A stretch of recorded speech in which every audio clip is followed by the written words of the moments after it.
Hi everyone, this is Mukund Kumar. I secured rank 54th in this year's Civil Services examination. I am 22 years old and this was my first attempt. Basically, I'd begin with my introduction. I did my 10+2 from Sainik School, Golpara, Assam, and thereafter I did my graduation in English Literature from Delhi University, PGDAV College. So here at DKT platform, I am here to share my strategy and all the things related to civil services examination. At the very outset, I'd like to thank whole DKT team because even during my preparation, I got a lot help from DKT videos and for carrying on the same tradition to help you all. Okay, so now basically I'll share my strategy step by step and we'll discuss different issues. So first thing that I have decided to talk about is why civil services examination और civil सेवा परीक्षा करना क्यों है, क्यों join करना है.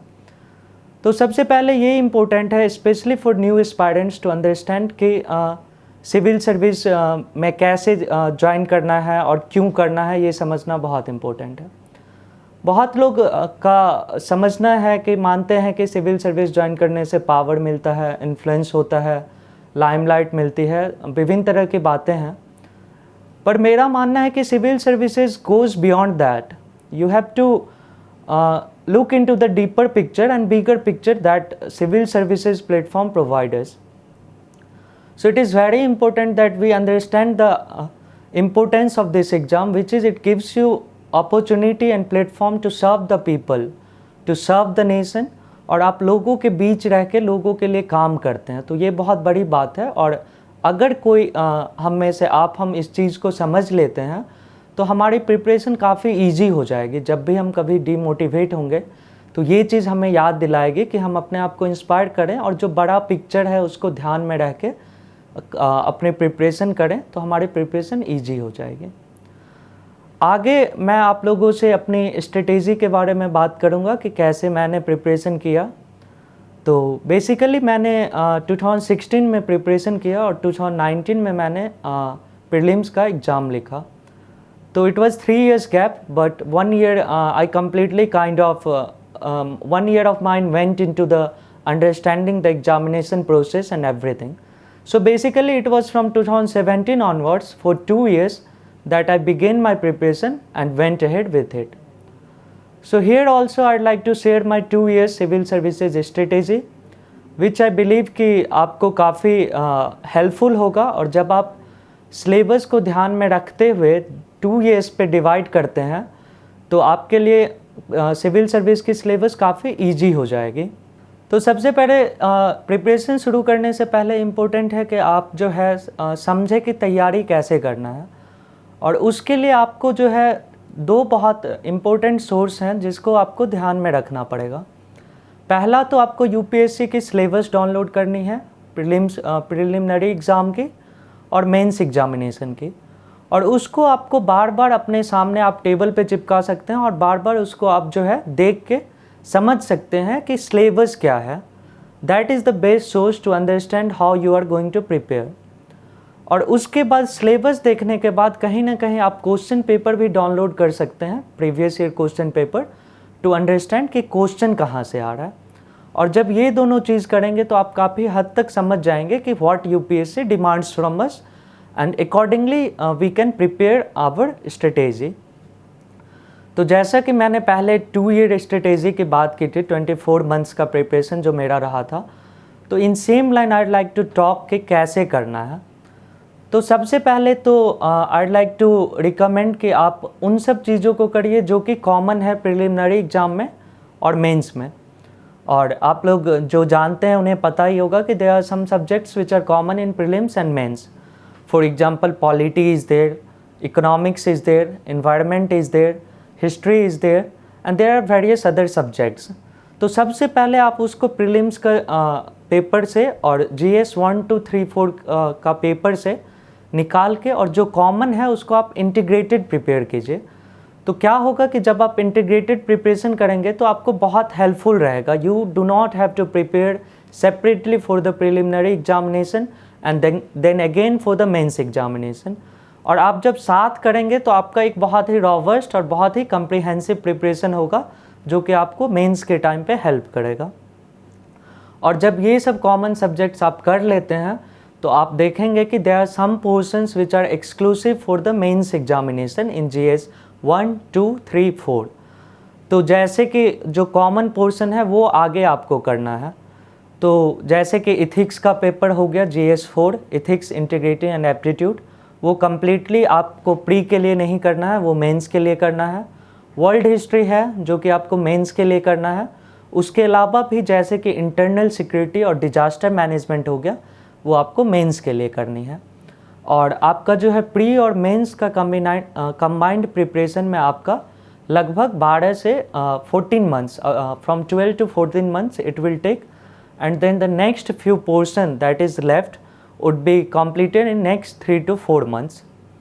तो इस तरह से आप लगभग आप जो है लगभग 12 से 15 महीने में ये सब पोर्शन कंप्लीट कर पाएंगे। और आप अपनी स्पीड से, अपने टाइम से देख सकते हैं कि करना कैसे है और किस स्पीड से आपको जाना है। वो कोई स्टैंडर्ड प्रूफ नहीं है। Some of us are slow readers, some of us like to read fast and retain things for longer time. So that depends on your own capability. There is no final word from my side, and I think if you decide accordingly, that would be very helpful for you. ये सब करने के बाद जो है now we'll shift to the optional subject, and here I'd like to talk about the importance of the optional subject. So for optional we have 500 marks. There are 2 papers for optional. And it is very important to understand that why optional is so important. Everybody says that optional is important, but I think very few people tell us why optional is important. तो यहाँ पे मैं optional की भी importance आपको बताऊँगा। optional का importance ये है कि optional के marks जो हैं वो काफ़ी high extent तक आप optional में marks ला सकते हैं। आप बड़े आराम से 60 to 70% marks ला सकते हैं depending on different subject and your preparation। तो जीएस में क्या होता है, अगर आप 50% मार्क्स लाते हैं तो out of 250 you will get 125 marks, and believe me that would be one of the highest all India marks that you would B scoring in GS paper. But in optional paper you can if you combine 2 optional paper then you can go up to 300 marks, and even you can go up to 70% marks, so up to 350 marks। और यहाँ पे जो है 100 marks का difference आ जाता है। आपके GS के पेपर को 2 को अगर आप कंबाइन करते हैं तो आप 250 मार्क्स स्कोर करेंगे, वो भी बहुत ही एक्सट्रीमली एग्जाम्पलरी वेल आपने लिखा है तभी। पर अगर आप ऑप्शनल में आप अच्छे से एफोर्ड करें तो आप आराम से 100 मार्क्स का डिफरेंस ला सकते हैं, and that would be a great deciding factor in service allocation, cadre allocation, and it will also boost up your rank. तो ऑप्शनल के लिए आई वुड रिकमेंड कि आप पूरे आराम से 6 महीना आप ऑप्शनल को दें और बड़े तसल्ली से धीरे धीरे आप ऑप्शनल करें। चूँकि ऑप्शनल का सिलेबस बहुत वास्ट है तो ये बहुत इम्पोर्टेंट है कि आप इसको धीरे धीरे करें और अच्छे से करें। तो आप एक बार टाइम दे के करेंगे तो एक बार आपने कर लिया तो that would be very helpful. और ये सब करते करते कुछ आपके 20 मंथ्स ओवर हो जाएंगे। आपके पास 4 मंथ्स 4 to 5 मंथ्स होंगे प्रीलिम्स एग्जामिनेशन के लिए। तो प्री जब भी आप देंगे उससे 4 से 5 महीने पहले आप जो है पूरा कम्प्लीटली आप प्री के लिए डिवोट करें।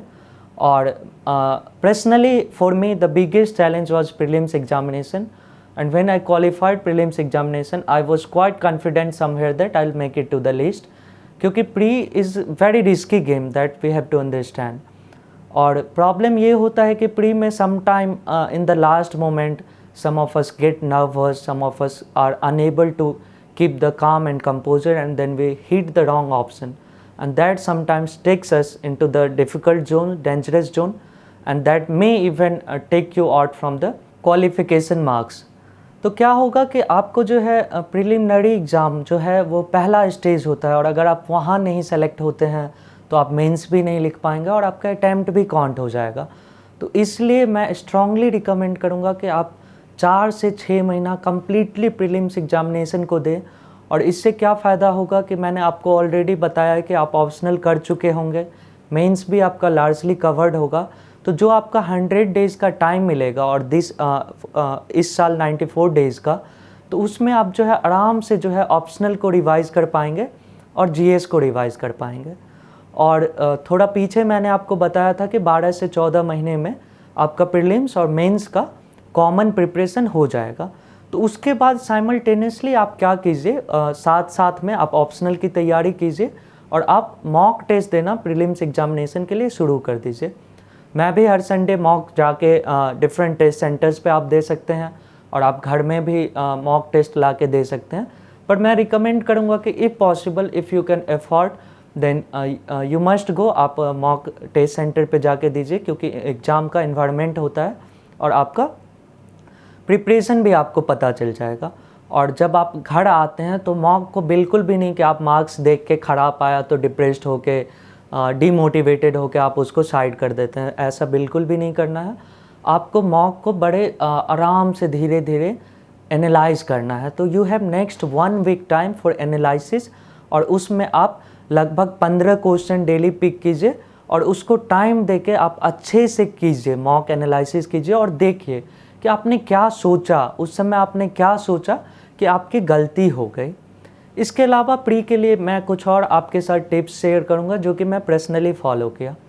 अगर आप प्रीलिम्स एग्जामिनेशन में 2 ऑप्शन को एलिमिनेट कर देते हैं तो आई वुड रिकमेंड यू कि आप उसको ज़रूर अटैम्प्ट लें, until and unless you are sure that 70 of question out of 100 आपने सही टिक किया है। That is very hard, that's why I recommend कि this is the safest risk that you can take in the preliminary exam, क्योंकि अगर आप 3 eliminate कर देते हैं तो आप आंसर पे पहुंच जाते हैं। तो 2 एलिमिनेशन के बाद आप बहुत सेफ हैं, आप अटैम्प्ट लीजिए। And my personal experience is that कि आप जो है नेट स्कोर जब निकालेंगे तो आपका काफ़ी पॉजिटिव रहेगा and you will score pretty well mark, that is there. इसके अलावा अब मैंने आपको प्रीलिम्स बताया, प्रीलिम्स मेंस का इंटीग्रेशन करना है, उसके बाद आपको 6 महीने ऑप्शनल के लिए करना है और कम से कम 4 months please give to the preliminary examination, because that is really very important stage and if you make it then you would be enthusiastic, you will have more energy और आपका मेंस भी काफ़ी अच्छा जाएगा। फ़िलहाल हम लोग मैं यहाँ पे इंटरव्यू का बात नहीं करूँगा, इंटरव्यू बाद का स्टेज है और later on I will share my strategy for interview in detailed वे। चलिए अब हम लोग ऑप्शनल की बात करते हैं और ऑप्शनल में थोड़ा मैं आप लोगों को डिटेल में बताना चाहता हूँ, चूँकि मैंने ऑलरेडी आपको बताया कि ऑप्शनल में आप 70% मार्क्स ला सकते हैं और ये बहुत बड़ा डिसाइडिंग फैक्टर बन जाता है। तो ऑप्शनल के लिए देखिए, सबसे पहले समझना ये इम्पोर्टेंट है कि कौन सा ऑप्शनल आप लेना चाहते हैं। तो अगर मैं आपको पर्सनल अपना खुद का एग्जांपल दूं तो मैंने इंग्लिश लिटरेचर से ऑनर्स कंप्लीट किया दिल्ली यूनिवर्सिटी से और मेरी ऑप्शनल है political science and international relation. तो अब आप बोलेंगे कि मैं इंग्लिश लिटरेचर भी ऑप्शनल है तो मैंने क्यों नहीं लिया। तो ये बहुत इम्पोर्टेंट है समझना कि आपका जिस भी सब्जेक्ट में आपका सामान्य रुचि है, जनरल इंटरेस्ट है, आप वो ऑप्शनल लें। आप बिल्कुल भी ये नहीं देखें कि टॉपर्स कौन सा ऑप्शनल ले रहे हैं और एक्स ऑप्शनल में कितने मार्क्स आ रहे हैं, वाई ऑप्शनल में कितने मार्क्स आ रहे हैं, इसमें मैक्सिमम सेलेक्ट हो रहे हैं। It's my kind request to all of you that please avoid all these things that are going on and choose only that optional in which you have general interest and which you enjoy reading. So personally मुझे जो है thinkers पढ़ के Machiavelli, प्लेटो, Aristotle, Kautilya, Gandhi ji, Ambedkar पढ़ के अच्छा लगता था तो मैंने ये ऑप्शनल लिया। और क्लास 12 के बाद से ही मुझे आईआर पढ़ने में बहुत अच्छा लगता था। जब भी मैं द हिंदू न्यूज़पेपर पढ़ता था तो आईआर का जो वर्ल्ड का जो पेपर पेज होता है वो पढ़ने में मुझे बहुत मज़ा आता था, मैं ट्रेंड एनालाइज करता था। तो आपका भी अगर कुछ ऐसा रुचि है किसी ऑप्शनल में तो आप बिल्कुल उसको लें। आप इस चीज़ को ध्यान नहीं रखें कि इसमें मार्क्स ज़्यादा आ रहे हैं, क्योंकि ऑनेस्टली जब आप रिजल्ट एनालाइज करेंगे तो आपको मिलेगा कि हर ऑप्शनल से कैंडिडेट और टॉपर सेलेक्ट होते हैं और हर ऑप्शनल में अच्छे मार्क्स हैं। तो इस चीज़ को आप ध्यान रखें। और once again I would say that please give 6 months to optional, that would fetch you a lot of good marks and you'll excel in that optional। तो इस चीज़ का भी आप ध्यान रखें।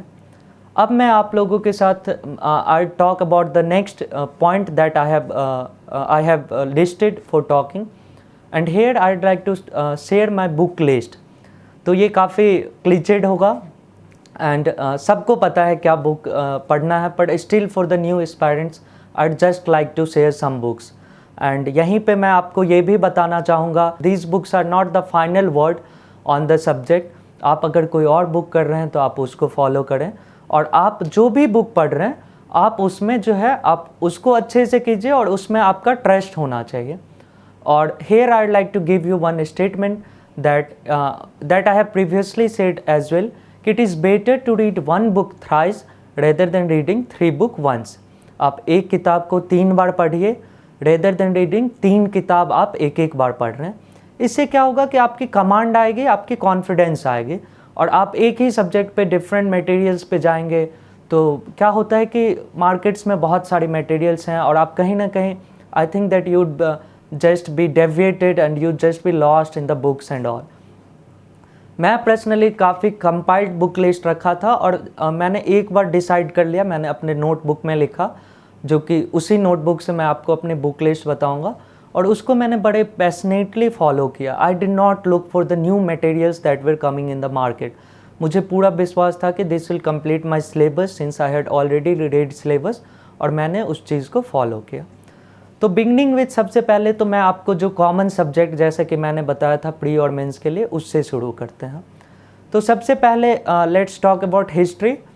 तो आप एंशिएंट हिस्ट्री के लिए आप R.S. शर्मा का बुक पढ़ सकते हैं, NCERT भी आती है और उनकी अपनी भी पब्लिकेशन, उन्होंने खुद भी बुक लिखा है, वो आप पढ़ सकते हैं। मैंने R.S. शर्मा से किया था।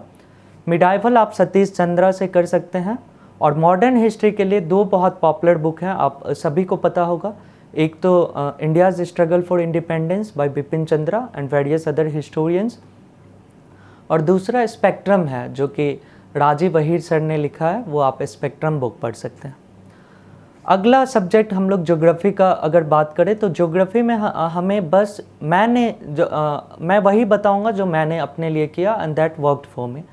तो ज्योग्राफी के लिए मैंने बस NCERT की क्लास 11 की NCERT बुक और क्लास 12 की NCERT बुक, और इसके अलावा मैंने काफ़ी सारे बुक्स हैं, माजिद हुसैन है, JC लियोंग है, मैंने कोई बुक इसके अलावा नहीं किया, and this sufficed me and this helped me in prelims mains and at all stages. अगर इन्वायरमेंट की हम बात करते हैं तो मैंने शंकर IAS एकेडमी की बुक आती है, बहुत पॉपुलर बुक है, उससे किया था इन्वायरमेंट। और उसके अलावा अगर हम बात करें तो आर्ट एंड कल्चर के लिए नितिन सिंघानिया बुक है, उसको आप कर सकते हैं। उसमें भी काफ़ी सारी चैप्टर्स हैं, for example on cinema, calendars, all the chapters can be avoided, इस चैप्टर को आप अवॉइड कर सकते हैं। और इसके अलावा जो भी बुक्स हैं जैसे कि इंटरनेशनल रिलेशन के लिए आप does the elephant dance by David मिलोन पढ़ सकते हैं, काफ़ी अच्छा बुक है, और आप इसको लेटर ऑन करंट अफेयर्स से अपडेट कर सकते हैं। साइंस एंड टेक के लिए I think current affairs magazine will suffice, आप कोई भी मंथली मैगजीन पढ़िए, that would help you to sail through science and tech। और कुछ सेक्शंस में भी प्रीलिम्स में अभी भी छूट रहा हो तो you can check these are general books, आपको कहीं भी इन बुक्स के बारे में पता चल जाएगा। मेंस का जो कुछ पोर्शन है जो कि पार्टिकुलरली मेंस का है, फॉर एग्जांपल वर्ल्ड हिस्ट्री मैंने अर्जुन देव की एक बुक है उससे किया था, और GS 4 जो है जो कि कम्प्लीटली मेंस का है, इथिक्स, इंटीग्रिटी एंड एप्टीट्यूड, इसके लिए आप 2 बुक फॉलो कर सकते हैं। लेक्सिकन आप पढ़ने के लिए, और केस स्टडीज़ के लिए G सुब्बा राव का बुक है, उसमें काफ़ी सारी केस स्टडीज़ हैं, मोर देन 90 केस स्टडीज़, तो आप उसको सॉल्व कर सकते हैं। इसके अलावा अगर कुछ छूटा हो तो I am sure that I again come up and talk about complete book list if possible. और you can also check this all are general books जो कि आपको सफाइज करेगी, आपको काफ़ी कहीं से भी आपको मिल जाएगा, आप इसको कर सकते हैं। और ये बहुत इम्पोर्टेंट है कि आप जो है ज़्यादा मटेरियल नहीं पढ़े, it's my request, believe me I read very limited books, बहुत ही लिमिटेड जो मैंने आपको बताया है, और उसी को मैं बार बार फॉलो करने में विश्वास रखता था। और I think I with help of all this I secured pretty good rank, and it was only because of my belief in my material. And if you think that somewhere something is lacking behind, you should check with the syllabus और आप update कर सकते हैं उसको। तो अभी मैंने आपको बुक लिस्ट बताया और डिफरेंट बुक्स बताया, उनमें आप एक और बुक ऐड कर सकते हैं जो कि इंटरनल सिक्योरिटी के लिए बुक है, लोहित मटानी IPS हैं सर का बुक है, वो आप पढ़ सकते हैं इंटरनल सिक्योरिटी के लिए। और डिजास्टर मैनेजमेंट जो है वो भी शायद उसी बुक में कवर है। और इनकेस अगर नहीं रहता है तो आप योजना का जो है पिक करते हैं, मंथली योजना आपको मिल जाएगा जिसमें time to time disaster management पे आते ही रहता है। जब भी कोई डिजास्टर होता है तो योजना covers in very detailed way and it covers all the disaster, so you can read that. चलिए अब हम आगे कुछ और इशूज़, जनरल इशूज़ पे बात करेंगे जो कि aspirants and even those who have appeared time more than one time, उनके मन में भी ये सब क्वेश्चन होते हैं। तो मैंने कुछ अपने ही फ़ोन में कुछ क्वेश्चंस लिखे हैं जो कि रिपीट हो रहे हैं और वो मैं आपके साथ शेयर करूँगा। सबसे पहले तो very important question comes is about the importance of current affairs. तो I'd say that current affairs has really become very very important in recent times and आपको current affairs की तैयारी बहुत ही अच्छे से करनी है क्योंकि आपको प्रीलिम्स में, मेंस में एंड इवन इन इंटरव्यू आपको करंट अफेयर्स के क्वेश्चन पूछे जाएंगे। For example in interview I was asked on India Afghanistan relationship and issues with regards to that. तो वो क्वेश्चन आपके रिपीट होते रहेंगे और आपको पूछा जाएगा। अब सोर्स की बात करें, करंट अफेयर्स कहाँ से करें, तो I was personally doing the Hindu newspaper daily and I did it for more than 2 years। आप द हिंदू या इंडियन एक्सप्रेस में से कोई भी न्यूज़पेपर कर सकते हैं। और इसके अलावा आप जो है मंथली मैगजीन कीजिए। तो मैं मंथली मैगजीन में विजन IAS की जो मंथली मैगजीन आती है वो करंट अफेयर्स मैं कर रहा था and that is very detailed, that is available free in the market and आप उसको डाउनलोड करके कर सकते हैं। इसके अलावा भी आप अगर कोई और मैगजीन करते हैं तो that is well and good. Have trust in your material and believe that this is all you need. Just do not go for multiple of sources कि आप इनसाइट से कर रहे हैं और विजन से कर रहे हैं, XYZ प्लेसेस से कर रहे हैं। आप कोई भी पिक कीजिए and just stick to it. Next question जो आता है वो काफ़ी टाइम एस्पायरेंट्स पूछते हैं, काफ़ी इंटरेस्टिंग क्वेश्चन है कि कितने घंटा पढ़ना है। तो आज भी काफ़ी जगह बोला जाता है कि IAS के लिए लोग 16 घंटा 18 घंटा पढ़ते हैं। मेरा मानना है कि आप कुछ इस तरह की पढ़ाई नहीं करें। सिविल सर्विस और IAS की जो परीक्षा है वो काफ़ी आसान परीक्षा है अगर आप इसको लंबे अंतराल में आप इसके सिलेबस को बांट देते हैं। जैसा कि मैंने आपको 2 year स्ट्रेटेजी बताया, तो आप इसको अगर सिलेबस को लंबे टाइम पे बांट देंगे तो क्या होगा कि काफ़ी आसान हो जाएगा। पर वही अगर आप शॉर्ट ड्यूरेशन में करते हैं, 6 month में करते हैं, तो हो सकता है आप कर लेंगे पर मे भी वो आपके लिए काफ़ी डिफ़िकल्ट हो जाए। तो मेरा मानना है कि 6 से 8 घंटे आप पढ़ाई कीजिए। 1.5 साल 2 साल आप 6 से 8 घंटे पढ़ाई कीजिए और वो क्या होगा कि आपको बहुत ईजिली जो है, बहुत ईजी वे में आप हर स्टेज को क्लियर करते जाएंगे और आपको प्रेशर नहीं फील होगा। तो let's not become book warm and let's not even terrify other people, young aspirants that I am reading for 18 hours or 16 hours. I think 6 to 8 hours, and once you go for mains then I think reading for 10 to 12 hours would suffice. तो मैं जो है एक formula use करता था जो मैं आपके साथ शेयर करना चाहूँगा। वो 3+2+3 फार्मूला यूज़ करता था। तो firstly I will sit for 3 hours। मैंने एक सब्जेक्ट पिकअप किया, फॉर एग्जांपल GS1 का मैंने सब्जेक्ट पिकअप किया। फिर next 2 hours I will take some gap, मैं बीच में गैप लेता था और नेक्स्ट 2 hours मैं करंट अफेयर्स किया और उसके बाद फिर थोड़ा गैप लिया।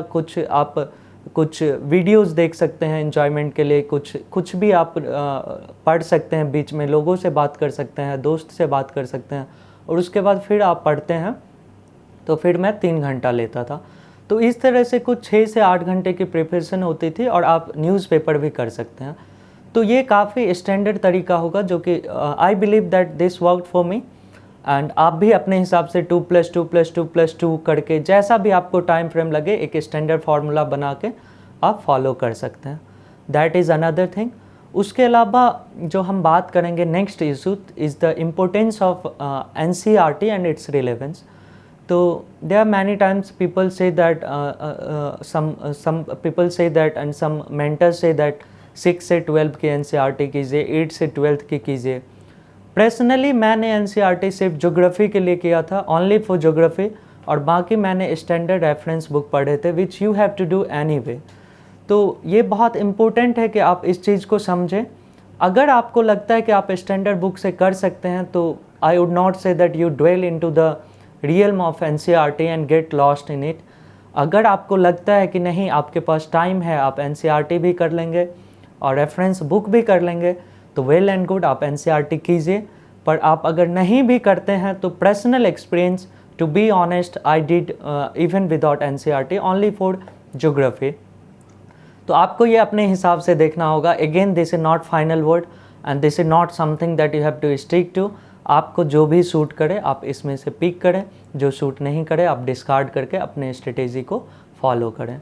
चलिए, नेक्स्ट इशू जो हम लोग बात करेंगे that I have decided to talk about is day 1 से मेंस आंसर राइटिंग। तो मेरा this is my opinion that आप डे 1 से आंसर राइटिंग नहीं करें, because that is quite something that is strange that आप डे 1 से आंसर राइटिंग कर रहे हैं, that is not even possible. तो आप आपका जब जीएस प्रिपरेशन हो जाएगा, जो मैंने आपको बताया कि प्री और मेंस का एक साथ करना है, और जब आपका हो जाता है एक ऑप्टिमम लेवल का प्रिपरेशन, तो आप शुरू कर दें। परफेक्शन का वेट नहीं करें कि मैं जो है 100% कर लूँगा फिर मैं आंसर राइटिंग करूँगा, क्योंकि आप मेंस देने के बाद भी, इनफैक्ट इंटरव्यू देने के बाद भी, रैंक लाने के बाद भी आपको लगेगा कि कुछ ना कुछ तो छूटा हुआ है, there is something that is still missing. और अभी भी मुझे पर्सनली भी लगता है कि कहीं ना कहीं कुछ ना कुछ तो मेरा भी छूटा ही हुआ है। तो आप जो है, जब आपका एक स्टैंडर्ड प्रिपरेशन होता है तो आप आंसर राइटिंग शुरू करें। पहले अपने घर पे ही करें प्रैक्टिस, अपने दोस्तों से चेक कर पाए, वाइट शीट में आप दोनों तरफ लकीर खींच के आप प्रैक्टिस शुरू करें। और आप पहले बहुत मेसी आंसर होगा, बहुत ही गंदा होगा। I still remember my first answer and I thought that this is not possible for me. आपको एक 250 वर्ड्स का आंसर लिखने में आपको मे बी 15 मिनट लग जाए, मुझे भी 14 मिनट लगा था, बट विथ टाइम आप जो है उसको 7 से 9 मिनट में कर पाएंगे। तो आंसर राइटिंग को थोड़ा टाइम दें, पहले थोड़ा सिलेबस कंप्लीट करें और उसके बाद आंसर राइटिंग करें। आपको भी अच्छा लगेगा, कॉन्फिडेंट फील करेंगे और आपको ऐसा भी नहीं लगेगा कि you don't know something. So do not burden yourself unnecessarily. उसके बाद जो नेक्स्ट क्वेश्चन, फ्रिक्वेंट क्वेश्चन आता है कि what is the relevance of coaching institution. तो मैं आपको बहुत क्लियर वे में कहूँगा कि the only way, the very importance of coaching is guidance. अगर आपको गाइडेंस आपके एल्डर से, सीनियर से, इवन जूनियर से या कहीं भी रिलेटिव से अगर आपको मिल रहा है, तो आई थिंक आप सेल्फ स्टडी से भी इस एग्ज़ाम को क्वालिफाई कर सकते हैं। It is not quite essential और mandatory to join coaching institutions. पर ये बहुत इम्पोर्टेंट है कि आप टेस्ट सीरीज़ के लिए, आई वुड से दैट आप टेस्ट सीरीज़ में अपना टाइम और अपना जो है वैल्यूएबल मनी इन्वेस्ट कर सकते हैं, क्योंकि टेस्ट सीरीज़ में काफ़ी हेल्पफुल होता है। आपको एग्ज़ाम का इन्वायरमेंट मिलेगा और आपकी जो है प्रिपरेशन भी अच्छी हो जाएगी, आप कॉन्फिडेंट फील करेंगे। तो जैसे कि मैंने कुछ 30 और 35 मॉक्स किए थे प्रीलिम्स एग्जामिनेशन के लिए, तो जब मैं रियल एग्ज़ाम दे रहा था तो इनिशियली कुछ मिनट्स में तो ऑफ कोर्स नेचुरली काफ़ी डर लगा, but then it felt like I am just appearing for another test. So I'd say the test series is very important and you can join institutions for test series. Otherwise, at the end of the day, even if you do coaching, self study is something that is going to help. आपको घर में आके पढ़ना ही पड़ेगा and there is nothing that somebody can just serve you और आप उसको करके क्वालिफाई कर जाएंगे. आपको मेहनत करना पड़ेगा. आप इतने बड़े एग्ज़ाम के लिए बैठ रहे हैं, तो hard work is something that you have to give, time is something that you have to give, और आपको मेहनत करना पड़ेगा. इसके अलावा मैं अब नेक्स्ट टॉपिक जो बहुत इंटरेस्टिंग टॉपिक है आजकल is the use of social media sites and distraction by social media. To be honest, अगर आप you are a person who has control over his conduct और his dealing with social media, तो आप कोई ज़रूरत नहीं है आप सोशल मीडिया से अचानक से गायब हो जाएं. आप once in a week use कर सकते हैं. बट थिंग इज़ दैट आप उससे डिस्ट्रैक्ट नहीं हो. फॉर एग्ज़ाम्पल, मैं भी व्हाट्सएप यूज़ करता था और मेंस के टाइम में मैंने अनइंस्टॉल कर दिया था. पर क्या होता है कि आप उसका नोटिफिकेशन ऑफ कर सकते हैं और बार बार जो साउंड होता है, साउंड क्रिएट, आप पढ़ रहे हैं और अचानक से साउंड आ गया और आप मोबाइल उठा के देखने लगे, उस चीज़ को आप अवॉइड कर सकते हैं. आप अपने सोशल मीडिया यूज़ करें, कोई दिक्कत नहीं है, कोई डिस्ट्रैक्शन नहीं है. पर आप जो है उसको बहुत ही अपने तरीक़ा से कस्टमाइज्ड वे में यूज करें। और गायब होने की ज़रूरत बिल्कुल भी नहीं है कि आप एकदम से घर में घुस गए और लगातार पढ़ाई ही कर रहे हैं। आप सब कुछ करते हुए भी कर रहे हैं, वो ज़्यादा अच्छा होगा। पर अगर आपको लग रहा है कि आप घंटों घंटों सोशल मीडिया में दे रहे हैं, तो आई रिकमेंड कि ये एग्ज़ाम जो है टाइम मांगता है, मेहनत मांगता है और डिस्ट्रैक्शन तो बिल्कुल भी नहीं। तो आप सोशल मीडिया को अवॉइड कीजिए थोड़े दिन के लिए। This would be one of the sacrifice that you will make, और बाद में आपको बहुत फ़ायदा मिलेगा। बाद में आप बड़े आराम से सोशल मीडिया यूज़ कर सकते हैं, एंजॉय कर सकते हैं। अगला मैं इसी थ्रेड में मैं आपको एन्जॉयमेंट और जो लोग बोलते हैं कि थोड़ा चिलिंग आउट, गोइंग आउट, इसके बारे में मैं बोलूँगा। तो मैं बहुत ही एम्फेसिस के साथ बोलना चाहता हूँ कि civil service is not something जहाँ कि आपको पूरा लॉक्ड अप होकर प्रिपरेशन करना है। आप प्रिपरेशन का टाइम एक्सटेंड कीजिए, और कभी कभी होता है जैसे प्रीलिम्स और मेंस के बीच में मैं भी नहीं निकल पाया था, लगातार कब सुबह कब शाम हो रही थी पता नहीं चल रहा था। तो उस टाइम पे थोड़ा सा रिग्रेस हो जाता है, इंटरव्यू से 10 दिन पहले हो जाएगा। पर बाकी टाइम में आप थोड़ा इन्वॉल्व रहिए, क्योंकि देखिए समझना ये बहुत इंपॉर्टेंट है कि this is really hard exam. To be honest, this is hard exam. This is said to be the toughest exam of India and one of the most prestigious exam in India, in our country, and perhaps most prestigious exam. तो इसके लिए आपको जो है sacrifice करने पड़ेंगे, but that should not be at the cost of your on happiness, your on health. ये बहुत ज़रूरी है कि अपने फ्रेंड्स, फैमिली और सबसे बात करते हुए, इंटरेक्शन करते हुए अपना प्रिपरेशन जारी रखें। तो इसके लिए मैं अगर आपको पर्सनल खुद का एग्जांपल दूँ, तो मेरा हॉबी था मूवी देखना और नॉन फिक्शन बुक्स पढ़ना। तो सप्ते में काफ़ी टाइम ऐसा होता था कि एक मूवी तो मैं देख ही लेता था, और जब भी मौका अगर लगा तो मैं 2 मूवी भी देख लेता था। और मैं सिलेबस के अलावा नॉन फिक्शन बुक पढ़ता था, जो कि काफ़ी हेल्पफुल रहते थे प्रिपरेशन में, और थोड़ा स्ट्रेस भी कम हो जाता था। तो आप फ्रेंड्स के साथ वीक में एंजॉय करें, बाहर जाएं, मूवी देखें, पार्टी करें, there is no problem. But आपको जो है, जब आप स्टडी टेबल पे होते हैं, तो do not think about all those things, just concentrate on the book and that you are doing, ठीक है। और आप इसको जो है इसको भी आप गलत वे में नहीं लेके this person has said to party so I party and qualify, ऐसा भी नहीं है। आपको सब बैलेंस्ड वे में करना है, और जब आपका टाइम आएगा तो you have to devote all time to your preparation, you have to qualify, that is the first goal. And after that आप सब कुछ करते हुए कर सकते हैं। ये चीज़ आपको जो है डिमोटिवेशन से भी बचाएगी। Many times some of us go into the depression phase because of low marks and all, तो उनसे भी बचाएगी। और जब आप इंटरेक्ट करेंगे तो आपको पढ़ने में भी अच्छा लगेगा। आप फिजिकल एक्टिविटीज़ कर सकते हैं, रनिंग, योगा, एक्सरसाइज कर सकते हैं, that will keep you motivated and fit. तो ये बातें हो गई। इसके अलावा अब लास्ट में मैं जो है थोड़ा सा इंटरव्यू के बारे में भी बात करूँगा। इंटरव्यू के बारे में जो है there are various myths that goes on के इंटरव्यू में ऐसे क्वेश्चन पूछते हैं, ये सब क्वेश्चन पूछते हैं, या थोड़ा परेशान किया जाता है। मेरा इंटरव्यू काफ़ी अच्छा था, और मेरा मानना है कि परेशान आपको बिल्कुल भी नहीं किया जाएगा। आप जो भी अपने डेफ डिटेल्ड एप्लीकेशन फॉर्म में लिखते हैं उसको अच्छे से समझिए, और उसी से क्वेश्चन पूछा जाएगा। आपने जो भी किया है अपने लाइफ में उस चीज़ को मेंशन कीजिए, और उसके बारे में ही जनरल बात की जाएगी। गवर्नेंस, पॉलिटी, स्कीम्स और कंट्री के बारे में आपकी कितनी समझ है, इन सब सामान्य बातों पे बात होता है। इंटरव्यू के नोटिफिकेशन में ही लिखा हुआ है कि this is not the test of your knowledge rather your personality. तो आपकी पर्सनालिटी पे बातें होती हैं, और नॉलेज की टेस्ट नहीं है। ऐसा कुछ नहीं है कि आपसे बहुत थ्योरेटिकल बातें पूछ लेंगे, और बाकी बहुत सिंपल सी चीज़ें होती हैं, तो आपको मुश्किल नहीं होगा। एटलीस्ट आप पहले से तो कुछ भी प्री कॉन्सेप्ट नोशन लेके नहीं जाएं कि इन सर का बोर्ड में इतना मार्क्स मिलता है, इन सर का बोर्ड में कम मिलता है, यहाँ फ़ायदा है, यहाँ घाटा है, यहाँ मुझे ट्रैवल किया जाएगा। बिल्कुल भी नहीं है।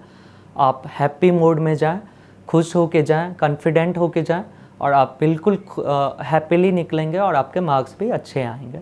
सो next I would like to talk about the importance of being happy. In my opinion, it is very important that a person should be happy, in positive mood, and should have positive energy around him. And he or she should never think that he is not going to make मेरा ख़राब हो जाएगा, मेरा prelims नहीं निकलेगा, कैसे होगा इतना।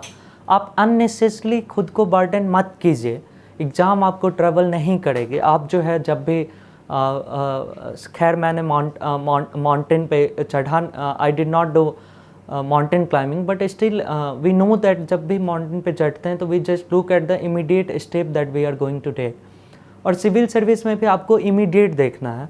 जब आप GS1 कर रहे होते हैं, GS1 का हिस्ट्री कर रहे होते हैं, तो forget about polity and all other subjects, interview and all thing, उसको रहने दीजिए। उस समय आप जहाँ हैं प्रेजेंट में रहिए, उस सब्जेक्ट को अच्छे से कीजिए और धीरे धीरे आप मेरा पर्सनल एक्सपीरियंस है कि धीरे धीरे आपको पता चलेगा कि आप बिल्कुल माउंटेन के टॉप पे पहुंच चुके हैं और आपको पता भी नहीं चला, बिल्कुल ईजिली हो जाएगा। So pick up pieces, complete one piece and then move on to next block, and that way you would complete whole block without being troubled. And unnecessary अपने आप को burden मत कीजिए।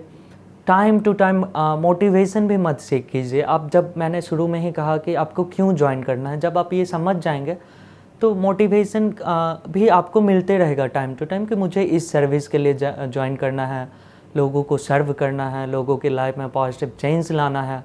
पॉलिसीज़ में आपको कुछ लग रहा है कि कुछ चेंज लाना है, तो जब आप हायर लेवल पे जाएंगे तो आप वहाँ भी चेंज ला सकते हैं। As I got to know by talking to various bureaucrats and senior officers who are in the service, तो इस तरह से भी आप चेंज ला सकते हैं। कभी भी ये मत सोचे, मैं कुछ जनरल बातें बताऊंगा कि आप हिंदी मीडियम से हैं या इंग्लिश मीडियम से हैं, आपने इंजीनियरिंग किया है, लॉ किया है या आपने ह्यूमैनिटीज़ से किया है, आप रूरल बैकग्राउंड से हैं या अर्बन बैकग्राउंड से हैं। As per my personal experience, UPSC gives equal opportunity to all the candidates, और अगर आप मेहनत और लगन से प्रिपरेशन करते हैं तो आप भी टॉप स्कोरर्स हो सकते हैं, आप भी अपने लेवल पे काफ़ी एक्सेल कर सकते हैं। तो please do not have any inferiority complex, या it sometime it terrifies us that I don't have resource and something, but I am sure that चाह है वहाँ राह अपने आप दिख जाती है, तो आपको भी वे दिख जाएगा, आपको कोई दिक्कत नहीं होगी और आप आराम से इस एग्ज़ाम को क्वालिफाई कर सकते हैं। तो स्टे हैप्पी। और इसके अलावा मैं आपके साथ एक कोट शेयर करूंगा जो कि मुझे अपने प्रिपरेशन के टाइम में काफ़ी इंस्पायर किया, कि it's better to sweat in the peace than to bleed in the war. कि ये बहुत ज़रूरी है कि आप एग्ज़ामिनेशन हॉल से पहले इतना मेहनत करें कि एग्ज़ामिनेशन हॉल में आपको कठिनाइयाँ महसूस नहीं हो, उस समय आपको ट्रबल नहीं हो। तो आप पहले ही अपने आप को इतना प्रिपेयर कीजिए, आप अच्छे से पढ़ाई कीजिए, मॉक कीजिए, मेंस आंसर राइटिंग कीजिए तैयारी होने के बाद, और इंटरव्यू के टाइम पे आप मॉक कीजिए। इससे क्या होगा कि आप जो है अपने आप को प्रिपेयर कर लेंगे और आपको रियल एग्ज़ाम में ऐसा फील नहीं होगा कि this is something new I am doing, तो वो काफ़ी हेल्पफुल होगा। और इसके अलावा मैं यही कहूँगा कि be happy, be positive and always have confidence in yourself that I am going to qualify. If I could make in maiden attempt at age of 22 with rank of 54, then all of you can do it. I had humanities as subject and then I chose different optional. So see, this journey is different to different person. आपके लिए कुछ बातें इसमें से आपको suit कर जाएगा, कुछ में भी आपको सूट नहीं करे। तो आपको जो सूट करता है that you have to keep, and something that does not suit with you, आप उसको let it go. There is nothing, I am not the final authority on this subject, like you also few days back I was just aspirant, और आज मुझे मौका मिला तो मैंने अपना एक्सपीरियंस शेयर किया। Hope it helps and wish you all the best. I am very sure that all of you are going to qualify this examination. Always have that confidence in you. Thank you. And at last, I'd like to thank DKT for providing me this great opportunity to share my experience. All the best to all of you.